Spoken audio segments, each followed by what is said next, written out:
Oh, I'm sorry. Did you think it was over? Did you really think it was over? You might remember me. My name is Kit. Hi, everybody. I've been away for a while. Kind of in a fight, but we'll worry about that for another day. Good to see you again. This is Americans Learn, and as always, please be sure to like, comment, share, and subscribe. That's why all of you are made aware when we upload new content. You guessed it, upon our YouTube channel. And today, we're watching a fun video. World War II veterans versus corrupt cops. Can't read now. The Battle of Athens, Tennessee. And this is a video is from the Fat Electrician. Now, I understand that there's a lot of YouTube drama between some big content creators in regards to reactions. So let me be clear on this. The original content creator is the Fat Electrician. Please support the original content creator. My goal is to observe and learn, add in some commentary here as well, but I encourage you, the viewing audience, to do the right thing and the one thing that matters the most. Please support the original content creator. Follow them on all their social media, and hey, if you can, show some little love too. And I missed you people. I missed you guys a lot. So, let's talk about fighting and winning. Let's talk about fighting and winning, and hear about this video from the Fat Electrician, World War II veterans versus corrupt cops. Take a wild guess whose side I'm going to be on. Oh, the veterans. Why? Because Marines. That's the way you spell success, as we should all the time, every time. So let's enjoy this video in a 3, a 2, and an uno and out. Ah, yes, the only successful armed rebellion in U.S. history. Today we're talking about the Battle of Athens, aka the Battle of the Ballads, aka the War of McMinn County, whatever you want to call it. The fact of the matter is that in 1945 and 1946, hundreds of Americans returned home to McMinn County, Tennessee after winning World War II. Upon their return, they would discover that their local government had been corrupted. They were engaging in rigging elections, the sheriff's department was mercilessly beating innocent civilians and extorting hundreds of thousands of dollars from taxpayers, and they So, these boys who fought Adolf of the German Third Reich, Germania. Oh, I've never forgiven you, Germania, for the fall of Rome. And even crossing all across the Pacific Ocean, facing up against the Empire of Japan. And them boys come home to a corrupt city. You know what time it is? It's ass-whooping time! That's right, it is. Decided to do something about it. This story has achieved legendary status, with many people hearing and knowing about it in passing, but very few people understand how epic this story actually is. But you're gonna learn today, right after a word from our sponsor. This video is brought to you by Sundays for Dogs. Look, we're not gonna overcomplicate this. It's basically fancy dog food that you don't have to keep like in a can, so you don't need a can opener, you don't have to put it inside of your fridge. It's made with real meat and a bunch of other stuff, so it actually kind of looks and smells like beef jerky, and I don't know. The dog eats it and it doesn't make his shit weird, so reasonable enough. Reasonable enough. Because you want your dog shit to be normal. You want your dog shit to be normal, okay? Look, I know YouTube's been changing the rules. I remember when it used to be fun. You remember fun? I do. I don't know what else you want from dog food. I'm gonna be honest, this actually might just be beef jerky. Don't! Whatever. Yeah, it's pretty much beef jerky. No. All right. It's not I'm not gonna stop him. It's already happened. bad. All right. Anyways, for legal reasons, I can't recommend that you eat dog food, but it is technically made with human-grade ingredients, and if we're being honest, I almost thought it was made human, Soylent Green. Legal reasons, I can't recommend that you eat dog food, but it is technically made with human-grade ingredients, and if we're being honest, it tastes better than pretty much every vegetarian MRE option I've ever had. So if you want to check it out, I'll have a link in the discount code. He's not out of line, and he's not wrong. The vegetarian option for MREs is terrible. It's horrible, and anyone that recommends vegetarian MREs is a criminal and should be locked up immediately. They should face an immediate trial and execution. I'm sorry, man. There's no due process. Immediate trial, guilty, execution, right away. No debate. It's over. It's over, Anakin. I have the high ground. Down below, let's get back to the video. I missed you guys. All right, sit down, shut up. This is complicated, so pay attention. All right, our story begins in 1910 when a man by the name of Edward Crump becomes the mayor of Memphis, Tennessee. Upon becoming mayor, he sets out to build a political machine. The way he does this is he's willing to look the other way for illegal gambling and alcohol operations as long as they're willing to pay a large protection fee to Mayor Crump. Sounds similar. But I think Chicago, we're the more heavyweight champion. Fat Electrician, I know I've asked a favor from you here and there. Long time no see. But someday you should look into the Chicago machine. Old Man Daly. Old Man Daly, I dare you to crack open that can of worms. Old Man Daly. Old Man Daly. Read the book American Pharaoh, and you'll find out just how much in control Old Man Daly was. Chicago's #1 in corruption. Don't you ever forget that. He then uses that money to influence other elections, effectively having all the other politicians and judges and elected officials in his back pocket. Anybody that dares to go against him is absolutely crushed. If you're a local businessman and you don't agree with him and you're not willing to play by his rules, guess what? You're going to have no parking signs in front of your entire store. If that's not enough, on one occasion, he actually had the police department stand outside somebody's store and search every customer when they went in and when they left. And if that wasn't enough, he would have city inspectors go in and find out that, oh, your business isn't up to code. We're going to have to shut you down. And more often than not, there was no legal recourse because he owned the judges too. Over the course of decades, this would expand throughout the entire city of Memphis and then the entire Shelby County area, the most populated county in Tennessee, and then it would spread throughout the entire state of Tennessee. By the late 1920s, Crump was literally known as Boss Crump, the King of Memphis. What, you some type of pimp? I mean, look at him. He even looks like a 1930s silent movie villain. Anyways, by the 1930s, Crump has essentially the entire state of Tennessee in his back pocket. Absolutely everybody. Son of a bitch. Oh, it's ass whooping time. And I don't care. I don't want to hear. But no, Kit. He's feeble and old. You don't want to do that. No. No, no. If this is what all the protest is leading to, guess what? Equal rights, equal lefts. Everybody's open to it. I'm open. Listen, if I had it my way, trial by combat. And guess what? You handle it. Everybody's in it. Everybody's in. You got a problem with somebody? I don't care. It's equality across the board. All right. Maybe. Am I going too far? Yes. Yes, I am. Politicians, sheriffs, elected officials, judges, all of it. And in 1936, he backs a man by the name of Paul Cantrell to be the sheriff of McMinn County. Now, he looks like a piece of shit. Sorry. Paul Cantrell wins by a landslide. A, because he's backed by Crump, but B, he also runs on a really, really good platform that he was going to put an end to fee grabbing. Now, at this point in time, the sheriff's department wasn't paid by taxpayer dollars. They were almost exclusively paid for by the fines that they collected. Now, that sounds crazy to us today because it is crazy for obvious reasons. You are now putting a financial incentive to law enforcement to arrest and fine as many people as possible, and in a lot of places, that's exactly what happened. So Cantrell came along and he was like, I'm going to put an end to that because it's obviously ridiculous, which is a good thing to want to put an end to. He said, you know what? I'm going to take a $5,000 a year annual salary, and that's going to be it. And I'm only going to fine and charge people and arrest people when they deserve it, and I'm not going to do it to make more money. That's a great platform and a just cause, so he wins. And then after winning, he decides,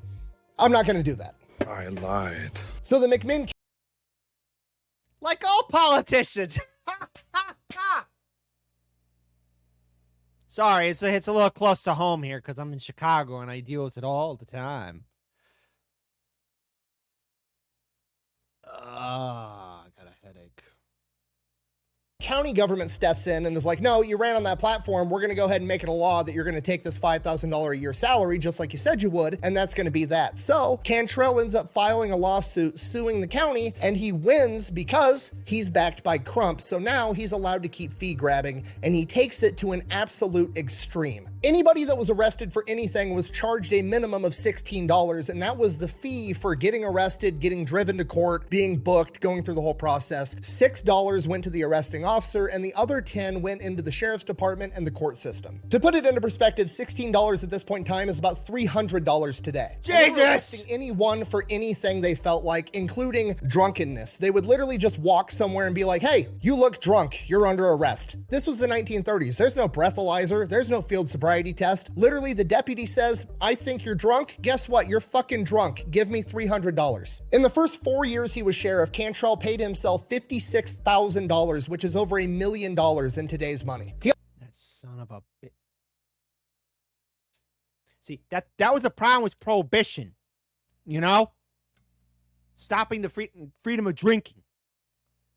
Take a wild guess where I stand on prohibition. I don't like it. Yes, I'm talking about that Ken Burns documentary. Yes, Ken Burns can be boring, but when that one aspect when he's covering prohibition and they're showing what kind of drinks to pair with Italian meals without red or white wine, I'm sorry, I got to break that law. I mean, yeah, would Kit Cabello of the 1930s go to jail? Not pairing a fine Italian meal without red wine or white wine? Come on, guys. I'm not the hero of the story. I'm not the villain. I'm just a burnt-out anti-hero. He also gave himself jobs that didn't exist. He was the superintendent of the county shed, earning him $2,500 a year. Or is it at the deputy manager of food and beverage? The director of food and beverage. What? If you got the reference, I love you. There's no county shed for him to be the superintendent of, but guess what? He's collecting the money. And anybody that dared to go against him would get brutally beaten, if not killed by his deputies, and they never got in trouble because the judges were part of the good old boy system. One of the primary judges involved in this was Judge Sue Hicks. And to be fair, Sue Hicks has almost nothing to do with the rest of the story, so why am I bringing him up in the first place? Well, because he's actually the inspiration for the legendary Johnny Cash song, A Boy Named Sue, and I thought that was interesting. I said, my name is Sue. How do you do? Are you gonna die? No, hold on. Uh-oh. Watermark. There you go. Anyways, moving on. Now, this goes on. Sorry. We might get hit, but watermark. Hold on. One more time. Johnny Cash song, A Boy Named Sue, and I thought that was interesting. I said, my name is Sue. How do you do? Are you gonna die? Watermark. Anyways, moving on. Now, this goes on for years. The entire town's mad about it. Everybody's pissed off, but there's nothing anybody can do. There's no legal recourse, and if they try to stand up to them, they're just gonna get the shit kicked out of them by the deputies, so everybody just kind of lives with it. But hey, the silver lining, we live in a democracy. A couple years from now, we're just gonna Constitutional Republic. Constitutional Republic, my lovelies.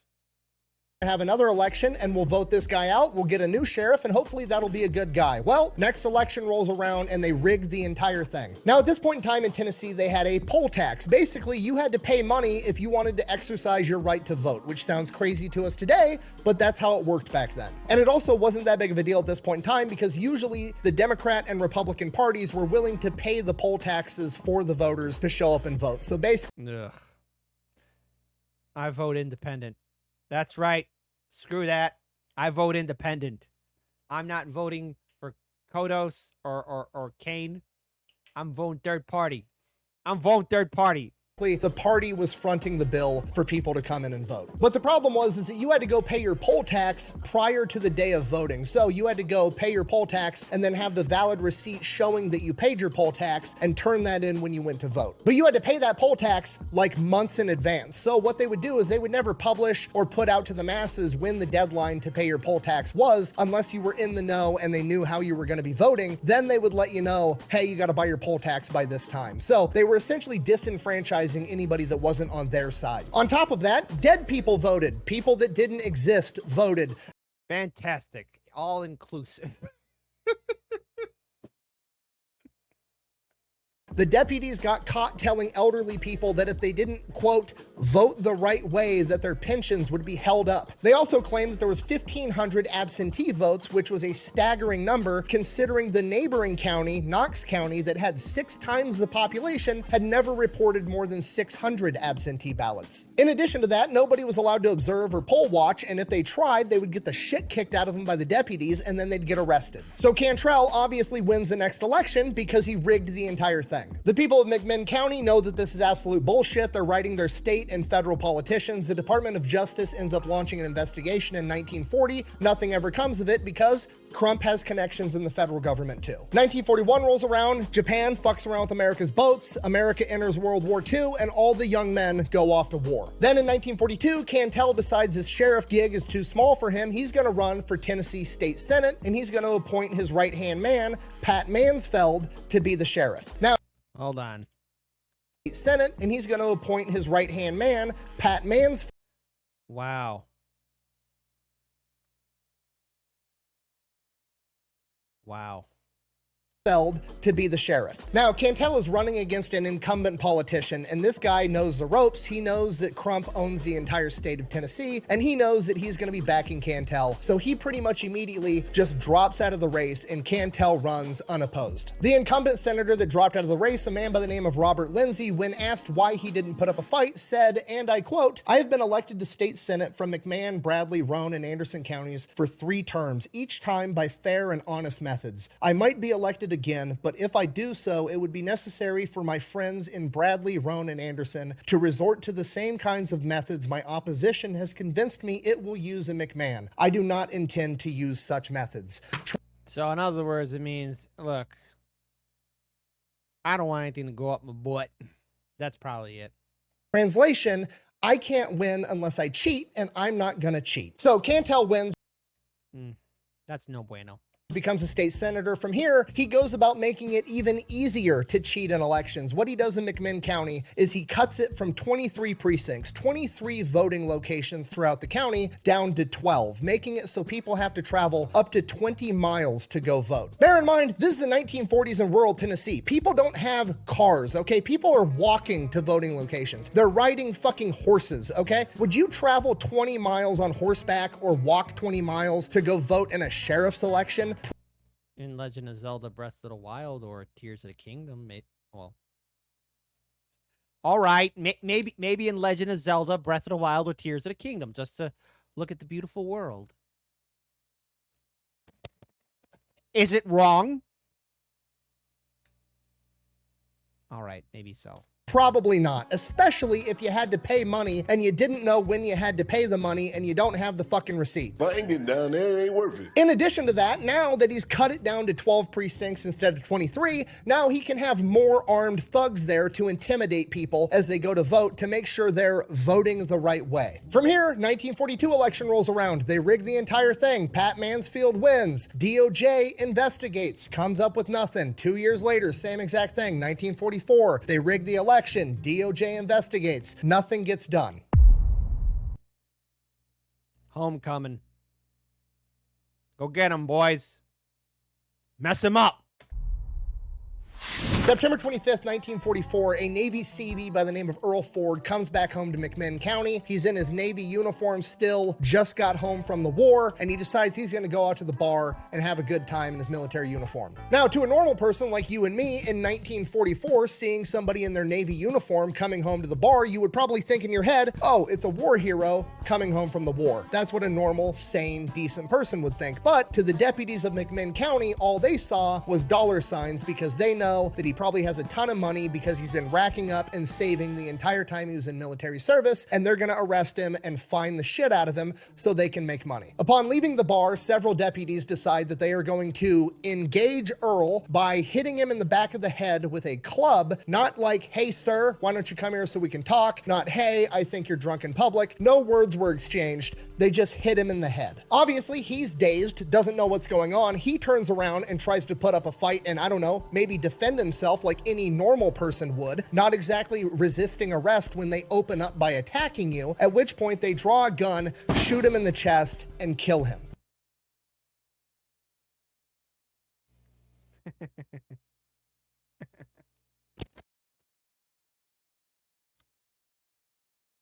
I don't abide by that. All right, Americans learn people. Boot up and suit up. We're time traveling. And I want everyone. What do you mean everyone, Kit? I mean everyone!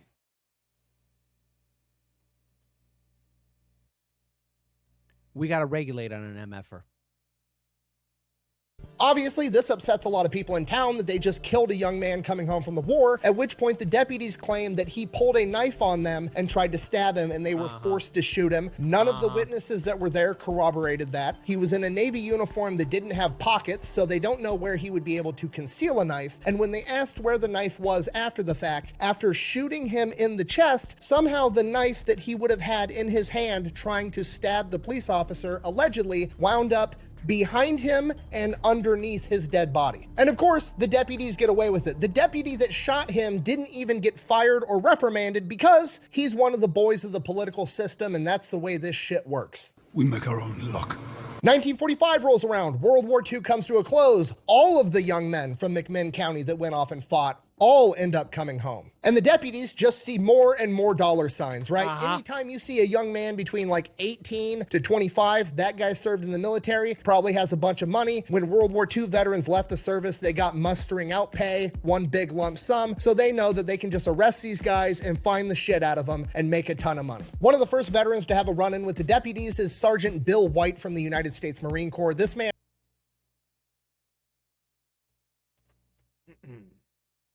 Let's see if I still can pull it up here.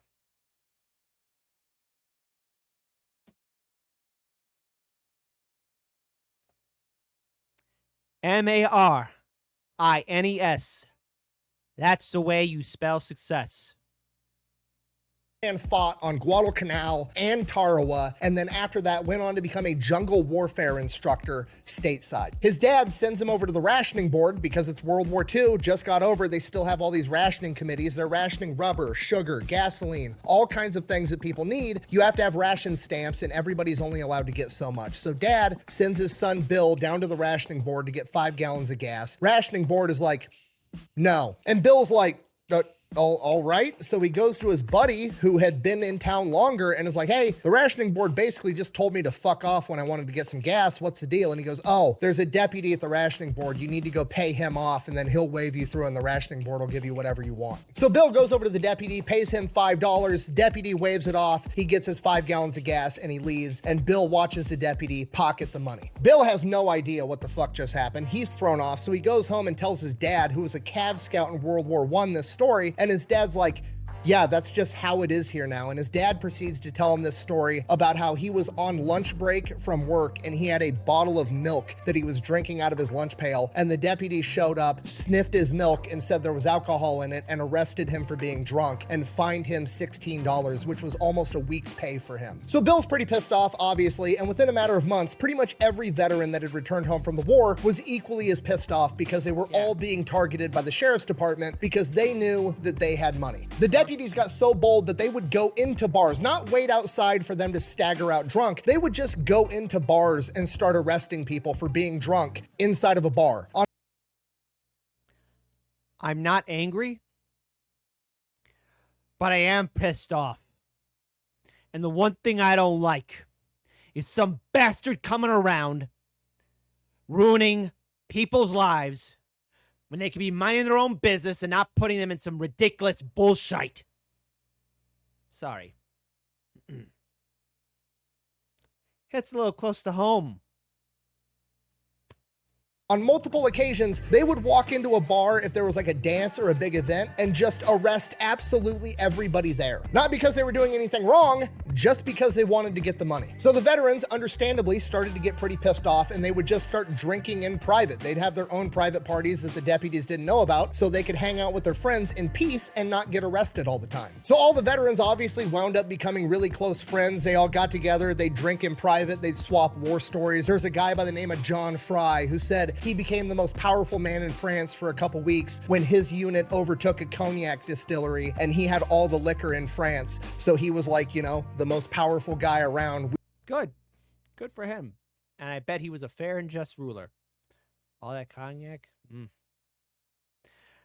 cognac king of France. More noble than the Sun King himself. If you got that reference, I love you.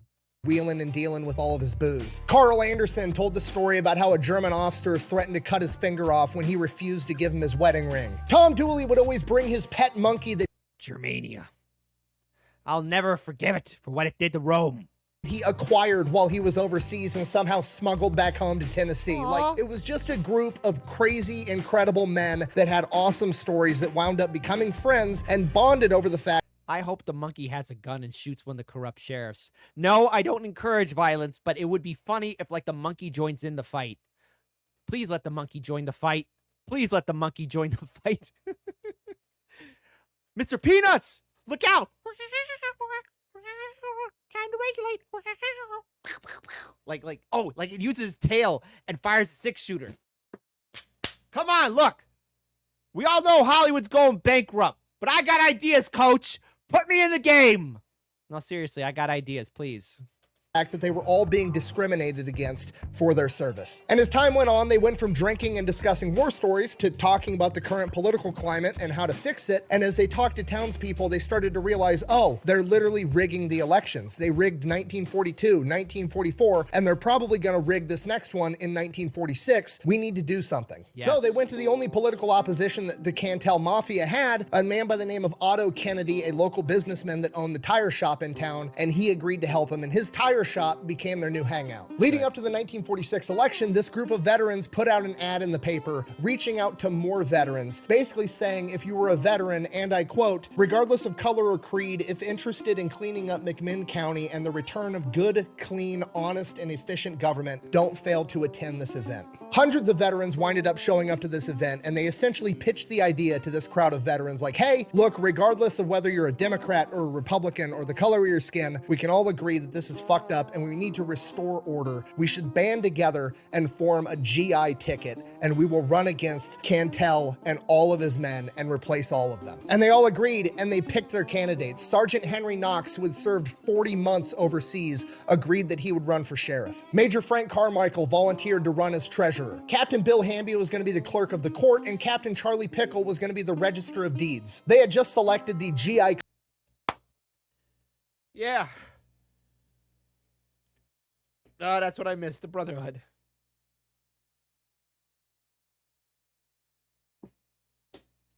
Go get them. Cleanup ticket, and their slogan was going to be, your vote will be counted as cast. And they chose that as their slogan because they knew they didn't need to win over the voters. Those voters would vote for anybody that wasn't part of this corrupt political machine, and the real struggle was going to be convincing the voters to show up and vote, because by this point in time, over the course of the last decade, they'd been so demoralized into knowing that no matter what happens, they're going to rig the election, they're going to take my money. If I show up, I'm just going to get harassed by armed gunmen and arrested, and then I'm going to have a target on my back. I'm just not even going to go vote. That was a real struggle. That was a hurdle they needed to overcome, was convincing the populace of McMinn County that this time democracy was going to work. They were not going to let them rig this election. These young men went across the world and fought for democracy and won, and now they came back home. They're going to fight for it again, and they're going to win again. And the veterans went absolutely ham trying to prove this to every single person in McMinn County. They literally went to every single door in the entire county and had personal conversations with every single person. Almost every person in McMinn County had personally met at least one member on the GI ticket and spoke to them in person. Felix had acquired a Piper Cub airplane somehow, and they were literally crop dusting pamphlets over the town for the GI ticket. They had trucks rigged up with loudspeakers, and they would drive around town telling everybody, show up, vote, your vote is going to count this time. And after a while, it started to work. People started to believe that their vote was actually going to count this time, so they went, they paid the poll tax, they got their receipt, and what the deputies did in retaliation was they would go out and they would arrest veterans, and when they arrested them, if they had their poll tax receipt on them, they would confiscate it and not give it back so they couldn't vote. So they started reaching out to the bigger government. They wrote to the governor, they wrote to the attorney general, they wrote to Washington, D.C. One person even went as far as to tell the attorney general, if there's bloodshed this year, it's on your hands. And nobody did anything. Okay. As the election got closer and closer. All right. And that's how it's done. They're not going to do a goddamn thing about it, then you fight back. Sorry. Don't ever stop fighting. closer, there was really no campaigning from the machine side. They just upped the amount of harassment the deputies were doling out to veterans and anybody they thought might be friendly to those veterans. That's all they did. They were just in it to make more money. Why did they need to campaign? They were going to rig the election. They knew they were going to win. But they were starting to get a little bit nervous. So Paul Cantrell would step down from Senate and he was going to come back to McMinn County and he was going to run for sheriff this year. And his right-hand man, Mansfield, was going to take his spot in the Senate.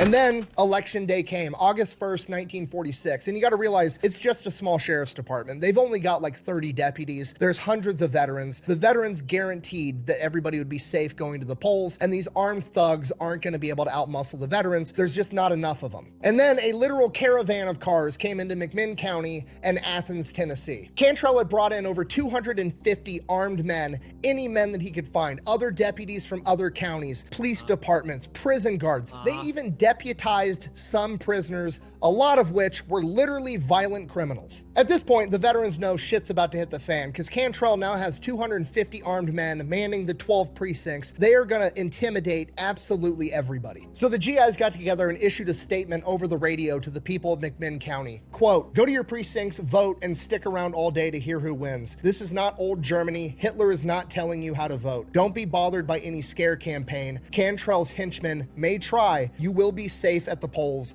and your vote will be count as cast." The polling location. Get everybody. Oh, make this into a goddamn TV show. I volunteer to play the guy who has the pet monkey.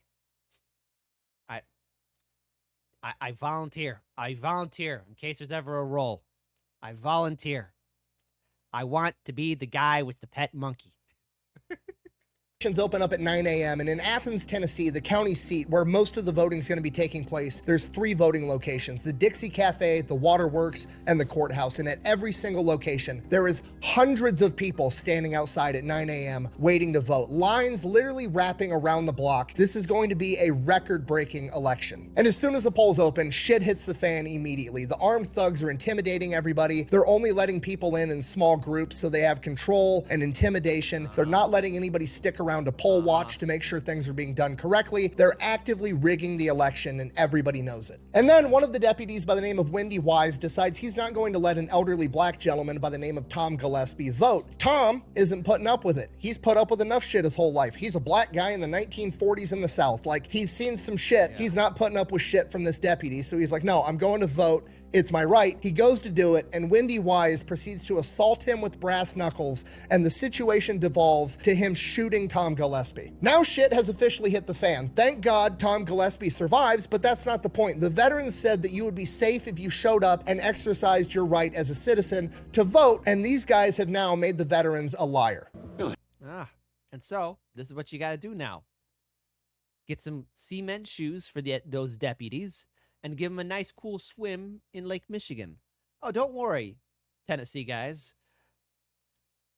The transportation fee is on the house. Veteran to veteran. Now that deputy's going for a nice, cool swim. It's okay. No one's going to ask any questions. No one's asking any questions. We'll fix that. So the 2 veteran poll watchers that were there at the Waterworks when Tom was shot, Ed Vastel and Charlie Scott, confront the deputies. They end up arresting them and bringing them into the Waterworks and tying them up. Other veterans start showing up, demanding that they release the veteran poll watchers. Guns start getting pointed, at which point Ed and Scott decide, you know what? Fuck this, we're gonna free ourselves. They get out of their ropes. Scott throws himself at the glass door, bounces right back off it, hops back up again, throws himself to the glass door again, breaks through, gets all cut up from the glass. Him and Ed run out into the crowd with their hands up, hoping that's enough to not get shot, and disappear into the crowd. Now, obviously, Ed and Scott go back to the Otto's tire shop, the GI HQ, and they're hanging out there. So Cantrell sends in 2 deputies to the tire shop, which is full of fucking World War II veterans. Oh, please. Please. Please let the veterans beat the crap out of those 2 deputies. Please. Please. Please. Please let the deputies get their teeth kicked in. Please let the deputies get their teeth kicked in. Please. Please let the veterans just knock them out. to arrest Scott and Ed. It's a bold strategy, Cotton. Let's see if it pays off for them. The veterans immediately and promptly disarm the deputies, beat the fucking shit out of them, tie them up, and throw them on a burn pile. Sheriff's Department, getting curious, doesn't hear from their deputies for a while, so what do you do when something doesn't work? Double tap, you do it again, right? They send 2 more deputies out to investigate. What a stupid son of a bitch. Promptly disarmed, get the shit kicked out of them, tied up, thrown on the burn pile with the other 2. Sheriff's Department doesn't hear from those guys for a while. That's fucking weird. Maybe we should send some more sheriffs out there to investigate.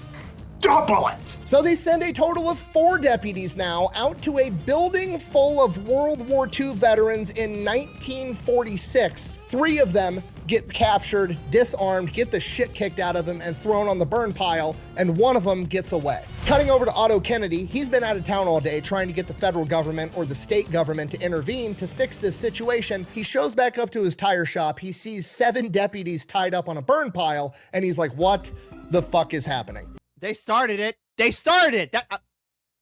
Now look, I'm 40 years old. Is that a proper response for a 40-year-old man to say? No, it really isn't. It really isn't. But this is one of those moments where it's okay. They started it. Maybe that's why. Kit, you need to be mature. Yeah, but they started it. I don't know. If I'm wrong, let me know in the comment section below, okay? If I'm wrong, let me know. The veterans explain everything, and he's like, nope, I'm fucking out. I didn't see anything. I don't know shit. I'm going home. You guys do whatever. The veterans then walk outside, basically onto Main Street in Athens. There's people all over the place, hundreds of people from McMinn County all around watching these events unfold. And they're just like, hey, who's got a couple of cars we could borrow? And these people are like, you know, they're on the GI's side. So people volunteer to let them take their cars. They then proceed to load these 7 deputies up into these cars, drive them out into the forest, strip them butt-ass naked, tie them to trees, whip them with hickory sticks, and then head back to the tire shop. Great. This is awesome. I speak for myself and not for the channel, but I approve of this. They started it. 7 down, 243 to go. I'm sorry. Ow! Ah! I hate you. You're awful. And while that was going on at a different polling location, the deputies had arrested 2 veteran poll watchers, Bob Harold and Tom Dooley, because they confronted the deputies for letting people vote that didn't have poll tax receipts and even letting small children vote. They promptly beat up both the veterans and took them to jail. At this point, shit has completely hit the fan. There's journalists there with cameras. The deputies are arresting journalists. They're confiscating cameras. They're destroying film. They are in full cover-up mode to rig this election. From here, the deputies illegally close the polls early. Then they refuse to let anybody examine any of the ballots in the ballot boxes. They come out with a bunch of men with shotguns and high-powered rifles, and they take the ballot boxes into the jail, and they're not going to let anybody watch the count. And at this point, there's the aura of failure everywhere. They failed. They're going to go in there. They're going to count. They're going to mess up the count. They're going to rig the count. They're going to rig this election again. The veterans failed after they guaranteed votes would be counted as cast, and there's nothing they can do about it. So the veterans go back to the tire shop. They go back to HQ, and they sit there and they wait. They just have to wait for the count to come out. They know what the results are going to be, but they wait. The townspeople are out on Main Street in Athens. They're waiting too, and it's just quiet. It's ominous. They lost. And then finally, Bob White stands up, the one from earlier, the Marine that fought in Tarawa and Guadalcanal. He's got a Purple Heart from being shot through the hip in combat. He is a jungle warfare instructor in the United States Marine Corps, and he's had enough of this shit. He stands up and delivers an impromptu speech, and I'm paraphrasing, but in essence, he essentially says, you all went overseas for 4 or 5 years of your lives and fought tyranny across an ocean, and now you're all just gonna sit here in silence and live in tyranny in your own home. We're not gonna put up with this shit. Go home, get your guns, and meet back here. I speak only for myself and not the channel. But I approve of this. Not because it's the Marine who said it, but because it's the right thing to do. Even in moments when it looks like all is lost, evil must be opposed. Even when you think it's over, it ain't. evil must be opposed. So, let's go. Till the very end, you fight. The veterans get up, they go home, they come back with their guns. It's not much. They've got some hunting shotguns, hunting rifles, pistols, not nearly enough to confront the 55 armed deputies inside of that jail in a fortified fighting position. At which point, Bob decides, we're gonna need some more firepower. From here, they get up and they head over to the National Guard Armory. There's one guy from the National Guard there holding down the fort. They show up with guns and they're like, fork over the keys. He's more than happy to do it, gives them No problem. I hope the monkey gets a gun. Please let there be somebody telling me a story about the monkey, what the monkey does. the keys. They go in, open up the armory, take a bunch of rifles, Tommy guns, pistols, ammo, everything they want. From here, the accounts vary widely on how many armed veterans were there. Bob White said he had about 60 men under his command, but there's some people saying that there was hundreds. There's even a couple accounts saying that there was as many as 2,000 armed veterans. I think that that person was thinking the overall crowd in general, because the whole town is there watching. From here, the deputies go out, they completely surround the jail, sun's going down, so they shoot out all the street lights so that the deputies aren't going to be able to see where they're at. Then they get keys to all the surrounding buildings, and the people of the town are willingly just giving them the keys because, like, they're overthrowing the corrupt government. Why wouldn't you help? The veterans are up on top of roofs, they're in windows, they're in all the buildings surrounding this jail. They have the entire thing on lockdown. Now, by this point, the deputies know something's up. Some of them are outside in front of the jail. They're completely surrounded by armed veterans. There's fucking 1,000 civilians watching in the background, at which point, And all the civilians are saying, I didn't see anything. I just heard fireworks. That's all you got to do. You confuse that for fireworks. That's all. Everyone saw fireworks. That's what we all agree on. It was fireworks. Fireworks. Wink. one of the veterans chimes in and is like, bring the ballot boxes out. We're going to count them all right here, right now. We're going to see who won this election. To which the deputies respond, you're going to have to come get them. Come and get them! At which point the veterans respond, Okay. all right. And all you hear is safeties on guns click off as all the deputies hear that. They run and dive for cover, and the veterans open fire on them. Yeah! Some of the deputies get hit. They're hiding behind cars, limping for cover. The rest of the deputies run inside the jail and take cover. They start returning fire. All the civilians are scattering in the background, not really leaving the scene. They're trying to find somewhere safe because they also want to watch this shit unfold, and it's just chaos. From here, I hope there's an old lady out there just, I want to see that Deputy Phil get shot in the dick. And then Deputy Phil gets shot in the dick, like, oh! And she's like, you got shot in the nuts, boy. Put me in the game, coach. I think I could script right. The only thing I do is I call dibs on playing the guy who owns the pet monkey. Here, a pretty intense firefight ensues, but the jail's basically impenetrable. It's made out of brick. All the veterans are behind covers. Not a lot of people are getting hit, but some people are getting hit by ricochets, birdshot, other things like that. As this firefight unfolds, the townspeople kind of get acclimated to being in a firefight, I guess, and get a little bit more brazen and start watching a little bit closer. Some of them take it upon themselves to go and vandalize all of the cop cars and overturn them. Veterans are flipping cars for more cover. It's just a complete shit show. After a while, the initial firefight dies down and it just kind of devolves into a standoff where they're taking pop shots at each other back and forth. Inside, I hope, man, there's profanity being sworn at. Man, fuck you, deputy. Fuck you, sheriff. That's why I fucked up your car. Oh, please, God. the jail, Cantrell and Mansfield are shitting their pants. They're on the phone. They're calling up the National Guard. The National Guard's getting ready to mobilize. They call the sheriff of Polk County asking for backup. He promptly responds, "What are you, fucking crazy? No, get out of here. You did this to yourself. I'm not gonna go fight a bunch of World War II veterans. No." So Mansfield calls Otto Kennedy. Kennedy picks up the phone, and Mansfield, still trying to sound tough, is like, "Otto, your boys are down here shooting up the jail. You need to come get them or we're gonna take care of them." To which Otto responds, "All right, go get him." Hangs up. He just hung up on me mid-sentence. Perfect. Beautiful. I approve of this. This is not the channel. I approve of this.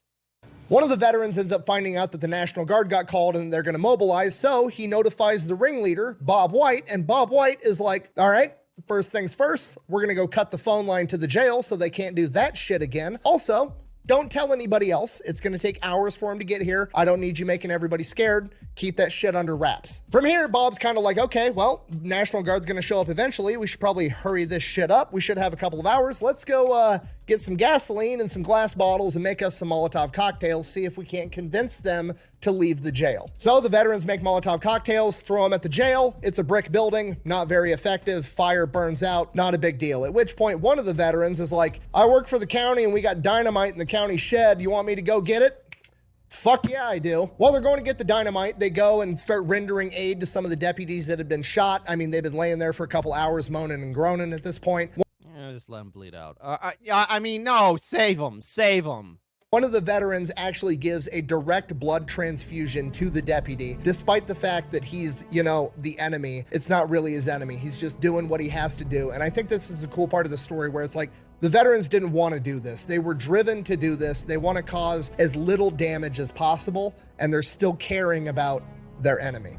Around the same point in time, an ambulance pulls up to start rendering aid. The veterans are thinking, okay, they've got some, you know, injured people inside the building or whatever. We're going to let them get their injured out because, you know, we're trying to do the right thing. We're good guys. And sure enough, Paul Cantrell and Mansfield take the opportunity to slip inside the ambulance and make a clean getaway, leaving all their henchmen behind. Nobody really realizes that at the time. The ambulance takes off. The dynamite shows up. They then proceed to blow up Mansfield's car. Good. Yeah. Hold on. The crowd erupts in cheer. They love this shit. At which point the veterans yell into the jail like, come out or we're gonna start blowing this shit up. They respond with a couple of pop shots. Cool. Band 3 sticks of dynamite together, throw it onto the porch, blow the entire porch off the jail. After the smoke from that settles, the GIs yell in. The next one's coming through the window, at which point the deputies, you know, the boss has already fled. What the fuck am I doing here? They're like, okay, stop shooting. We'll come out. The GIs are like, cool, come out with your hands up. We're all good. The deputies all file out with their hands in the air, begging not to get shot, at which point some of the GIs are like, you know, maybe we should shoot them. And I am going to keep my opinion quiet on what I will. I wouldn't. Would I be on the side to shoot? I'll let you decide. It's like, I know that deputy. He charged me $16.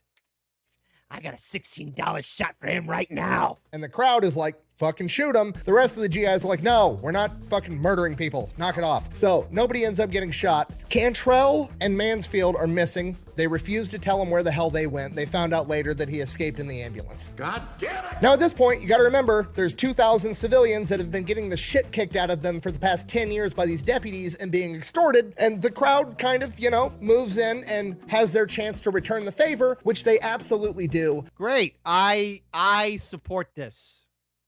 But Kit, violence is wrong. To an extent.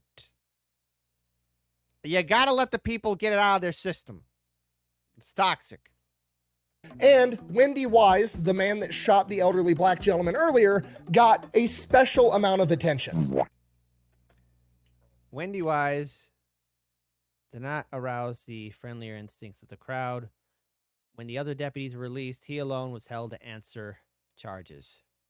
Good. I am so glad that they beat that guy so badly. You prick. The payback's a motherfucker, ain't it? He did end up surviving, and he later said that there was no hard feelings. Good. Good. Good. He learned a lesson. Why would I have hard feelings? I'm still picking pieces of your ass out of my boot. Good one. So while that's going on, the veterans go inside the jail. They find a metric fuck ton of ballots that were pre-marked for Paul Cantrell. They find the real ballots. They take the real ballots out. They pick trustworthy people. They have them go count them. Then they continue searching the rest of the jail. They go back to where the actual jail cells are. There's 3 veterans in there. They break them out. And then there's 2 other people. One guy that got picked up the night before for being too drunk, and another guy that was in there for burglary, that have apparently just been having the worst time of their fucking lives. They had no idea what was going on the entire time. That's great. Why are you in here? Well, I was stealing, but I mean, what's going on? Hold on. If somebody, hold on. This is the one time a Star Wars joke from the sequel trilogy would work. Like, imagine if one of the veterans said, somehow Hitler has returned.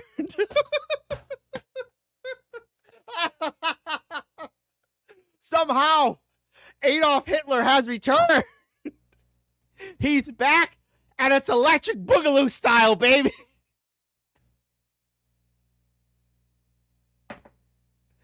Is that really what happened? God damn it, Johnny. Quit screwing around with that dude. No, Hitler's not back. Somehow, Hitler has returned. Stop blowing holes in my ship! So now the ballots are getting counted. They take all the deputies back into the jail, throw their asses in jail cells, Good. and wait for the ballots to get counted. The Good. results come in, the real results, and every GI won in a fucking landslide. From here, the crowd goes fucking nuts. It's a huge celebration. Everybody's happy. They've finally overthrown the corrupt government. The day is saved. After that, settles down a little bit, a lawyer chimes in and is like, okay, we can't fucking talk about any of this shit, by the way. Yeah. It was a springtime pumpkin dance. That's all we gotta say that happened. I don't have a clue what you're talking about, Phil. Not a fucking clue. At this point, everybody's like, well, yeah, good idea. So, not knowing what to do with, the 55 deputies that they had inside of a jail cell, they just kind of took the ones that were messed up to the hospital, let the rest of them go, get the fuck out of our town. All of them, except for Wendy Wise, they kept him in jail, told him they were going to send him to prison as long as they possibly could. And while this is going on, Mansfield and Cantrell end up convincing the mortician in town to smuggle them out of town inside of a hearse, which is symbolic to say the least. Now at this point, it dawns on everybody, the work's not done yet. The National Guard still might be coming. We got to get ready. The whole town is on their side. They don't want the National Guard coming in here overturning what they deem as a just election. They've all got guns and they're game to go to war with the National Guard to defend their right to vote. It's fucking crazy. Felix Harold takes off, gets in his Piper Cub plane. He's circling the town, conducting aerial reconnaissance, looking at all the roads into Athens and the county as a whole. And he's like, there's no major formations coming near us at all. There's not a single car on the road right now. I think we're good. The governor had already called off the National Guard, but they don't know that yet. They literally have patrols going around town of armed veterans and armed civilians getting ready to throw down for anybody that wants to overturn this election. And this goes on for days, almost a week. The veterans ended up getting word that a neighboring sheriff's department from a neighboring county was going to send troops in here to do something about it. They're like, fuck it, let's grab a bunch of guys, load them in some trucks, and we'll just drive to their sheriff's department and ask them what's up. Bunch of armed veterans show up, 50 of them outside of the sheriff's department. It was like, hey, we heard you wanted to do something about our election. And the sheriff is like, no. Nope. No. That's not what I said. And the veterans, That's right. Because, you just you want no trouble. they're like, okay, great, cool, wonderful. They head back to Athens peacefully. Everything's going fine. Sure enough, U.S. Marshals show up, the feds, they start asking questions. Nobody in town says a fucking thing about anything. Oh, nah, I ain't seen nothing. Yeah, that's right. Nobody saw anything. Why are you asking questions? It was a springtime pumpkin dance, okay? My love, Tina Mayberry, finally accepted my proposal. Nah, I ain't seen nothing. Matter of fact, I'm blind in my left eye. I can't even see you, sir. The U.S. Marshals don't know what to do. Obviously shit went down here, but nobody's talking. They've got to figure out what the hell happened and what they're going to do about it. And then they get an idea. They're like, hey, they got the guns from somewhere. They had to have gotten all those guns from the National Guard Armory. We're going to go check there. So they show up to the National Guard Armory. Every single gun is there and accounted for. And the National Guard Armory Sergeant is like, I don't know shit about fuck. At which point the U.S. Marshals are like, okay, these guys they're fucking thorough. I'll give them that. What about the ammunition? They expend ammunition. We know that you keep a running tally of that shit. Is all the ammunition here? To which the National Guard guy is like, no, actually we don't. You see, that's expendable. We don't really keep track of that shit here. It's, it's very complicated and nuanced. But no. I didn't see anything. I mean, come on. In this day and age, in 1940s, people keeping paperwork, don't you know everything's digitalized? Sir, that hasn't been invented yet. Hasn't it? Oh, no, I don't have that information either. Sorry.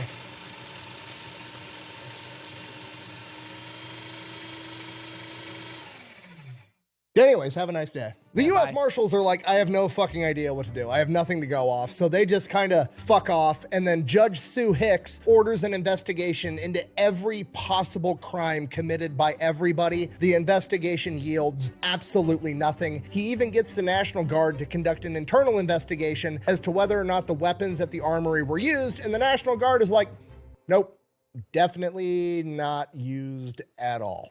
Ultimately, the governor ends up stepping in and is like, okay, just we're done with this. We're moving on. The GIs that won their elected post. Nobody ended up dying. There were no fatalities, just a ton of injuries over this entire thing. We're moving on. The only person that got convicted of anything was Deputy Wendy Wise, who shot Tom Gillespie, and he got sent to prison for 3 years. And now with the new veteran Sheriff Knox, he announced that he was going to be conducting an investigation into all of the other political officials inside the town of Athens and McMinn County to make sure that they won their elections fairly, at which point all 28 remaining public officials in the county and the town of Athens promptly resigned. Good. You're all fired. From here, the new sheriff's department immediately restored order to the county, with their first 3 arrests actually being veterans that had broken the law in a true demonstration of, we are not going to be another machine, we're not going to be another corrupt government, we're going to do the right thing. If you do the crime, you're going to do the time. And that's that. In addition to that, they immediately went out and put an end to all the illegal gambling and alcohol rings that had been funding the previous political machine. And that's it. Order had officially been restored to Athens. Everybody lives happily ever after. Hooray. But then word got out to the rest of Tennessee what had happened. And you remember, machine politics are going on all over the state. And as word got out with that, you started to see more veterans organizations mobilizing and doing similar things. There were some altercations, nothing to the scale of the Battle of Athens, because, well, nobody wanted to find out because they knew what would happen. They all watched the Battle of Athens occur. And over the course of the coming years, by the early 1950s, the Crump political machine had effectively been completely dismantled, because now they knew if you fuck around too hard, somebody might make you find out. This entire story is just the embodiment of, if we all break the rules together, they can't get all of us in trouble, and I absolutely love it. Yes. Yes. They can't get us all, Billy. They can't get us all. Good boy, you've come to free me. Yes. It's good to be back, guys. I think I need to watch this video. Never give up fighting. And you know, sometimes it's beneficial to realize that when you do stand up, it might seem impossible, but you could win. So, shout out to the Fat Electrician. Please support the original content creator. It's the right thing to do. It's the one thing to do, and I know you guys are going to do it. I'm going to try and keep up loading content, maybe not as much as I have. There's a lot of stuff that I'm dealing with right now, and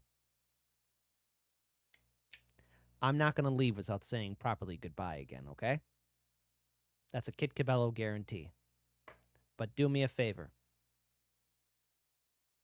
Dukes up always. Got it? Good.